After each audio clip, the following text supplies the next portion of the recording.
And all of the pieces have wear.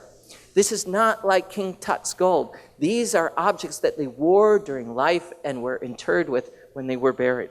Very different. And what beautiful pieces they are as well. These are hair pieces. And the beauty of Silk Road art is they take influences from East and West. This is a famous hair piece called the Dragon Master. You see it, it's a man holding back two dragons. And it's from ancient Near East. But one of the things that became clear as we were going through these pieces, they are all bejeweled with pieces of turquoise and garnets. And what's interesting is these stones are native to Afghanistan. That's where they came from, or at least nearby Afghanistan. And as we went through the pieces, more and more, we're going through 1,000, 2,000 pieces, we realized, oh my goodness, these are all made by a single atelier. They're using the same stones. As we go through, we realize, wow, we're looking at objects that are made in Afghanistan. It became very special for us. Look at this necklace from burial number 6. So beautiful, so fine. That gold looks the same as the gold in the hair pieces. So we started to realize we're dealing with something very special, craftsmanship right here in Afghanistan. By the way, many of these pieces are bejeweled with little hearts, which is a wonderful ancient Central Asian symbol, sort of like our Valentine's heart. So when you go up and look at the collections, please look for those. Here's one of my favorite pieces from burial number 6. Victor tells a wonderful story about this. This is the crown, perhaps the largest single piece of jewelry in the whole collection. He found this at the very end of his excavation in February of 1979. It was cold, and he tells this story of its discovery. He took it out of the ground. Oh, it was a beautiful find. And they had tents right near the find spot. So he took this with his gloves and he took it into the tent and he went out to do some paperwork. And he came into the tent and the crown was gone. He went a little crazy. He said, Fred, you know, I really didn't know what to do. How can you lose a crown, right? And then as they were looking, all of a sudden it became clear that, you know, this is one of those nomadic pieces. When you look at this upstairs, look very carefully in front and in back. It is collapsible. You can take it apart. It has these 5 trees on top and a band around here. The ancient nomad could take it apart, put it in a little sack and put it on her hip and ride off to some other place. Well, one of his assistants had done that. He didn't lose the crown. It had just been folded up, and there it was. It's on display for us to see. It's a wonderful piece of craftsmanship from the 1st century AD. All these pieces came from burial number 6. So that was the first burial that we inventoried. It was about 1,200 pieces, and it took us, you know, a week to 10 days to get through this. And here we are after this, and everybody in the inventory room was getting tired, and we were getting a little fuzzy. We realized we had 19,000 more pieces to inventory. Well, I'm not going to show you 19,000 more pieces. I'll just show you a few, and I'll show you one from burial number 4, which is the male, the one male. It was a family, 5 females, 1 male. There's no suggestion that there was anything but natural catastrophe here. It seems like the family probably in northern Afghanistan, where it's very cold in the winter and very hot in the summer, probably perished altogether, and their family very carefully interred them together. But this is the one male, and he stood about 6 foot 2 feet tall. He had this beautiful belt and arms, so we call him the warrior. And he had these beautiful belt buckles that boot buckles that he was wearing, one on each side of his boots. And I remember these pictures from the National Geographic article, and I remember saying, these are Chinese. Look at them very carefully. You see, on each piece, you see a chariot, and there's kind of a Chinese-looking guy riding in the chariot, and the chariot's pulled by 2 dragons. The chariot has a parasol, very typical of the Han Dynasty. So we said, check off, this is indication of trade with China. By the time we saw this piece and actually handled it and turned it over, we realized, no, this is also made in Afghanistan. Same Afghan gold, same Afghan turquoise.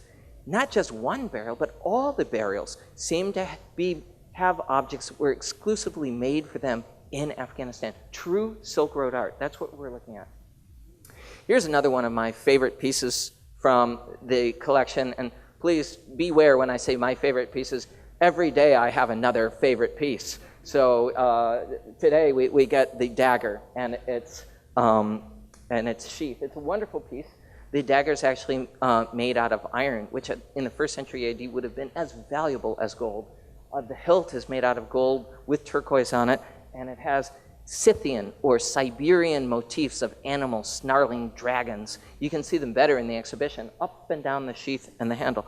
And then on the top, on the pommel of the dagger, take a look at the pommel. It has this beautiful Siberian bear. And I love this bear. It's supposed to be dancing and eating grapes, but it's a husky Siberian bear. Sort of reminds me of Victor Serenity himself.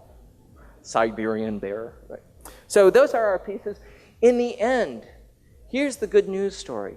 We inventoried every single one of the 21,000 pieces of gold that Victor had found in 1979 and inventoried. It was amazing. Not a single piece of gold had been lost. What a great testament to the Afghans that during all that war and chaos, not a single piece was lost. Well, we thought, this is a great story. And the next step was we wanted to tell this story to everybody we could. We got President Karzai to come and visit the bank vault. We put a big pile of gold on the table. And I love this photograph because Karzai's got all this gold to look at, but he's looking at our inventory data sheets. He says, good inventory, this is great. We like that. And you can imagine, it took us about 3.5 months to do this inventory. And I was sure that we had done our job. After 3.5 months, I was sort of basically out of money. I was homesick. I was out of supplies. I was ready to go. We were packing up everything in new safes. And Mr. Masudi says, Fred, you can't go. And I said, why? He says, there are more crates. I said, more crates? I said, we inventoried every single piece of Bactrian gold. What could it be? He said, there are more crates. So, well, what could I do? I had to go back to Washington, get some more money, get some more supplies. And I came back, and then I talked to Masudi, and he said, you know what? It was really painful opening up those crates with the circular saw. He says, I've got another thing. He said, I have this guy who can open up the crates with a bent nail. Oh, boy. It took him about 5 minutes. This toothless old man, I thought, oh, my God, what a security risk, okay? I gave him $5. I said, Masudi, please take him away as far away as possible. He grinned and went away, but for each of our crates after that, he came and opened them up, and I thought, oh, I'm so glad we're changing the crates and doing this inventory. So when we started opening up these, again, we didn't have any inventory sheets from Afghanistan. All the museum documents were gone. What were in these next set of boxes, right? Remember, the museum was destroyed. The water goddess from Begram that Joseph Heck had excavated in the 1930s that had been on display in the museum. There it was. How could that be? The plaques from the thrones that had been on display in the museum. How could they be in the boxes? I was amazed. Our Afghan museum curators were amazed.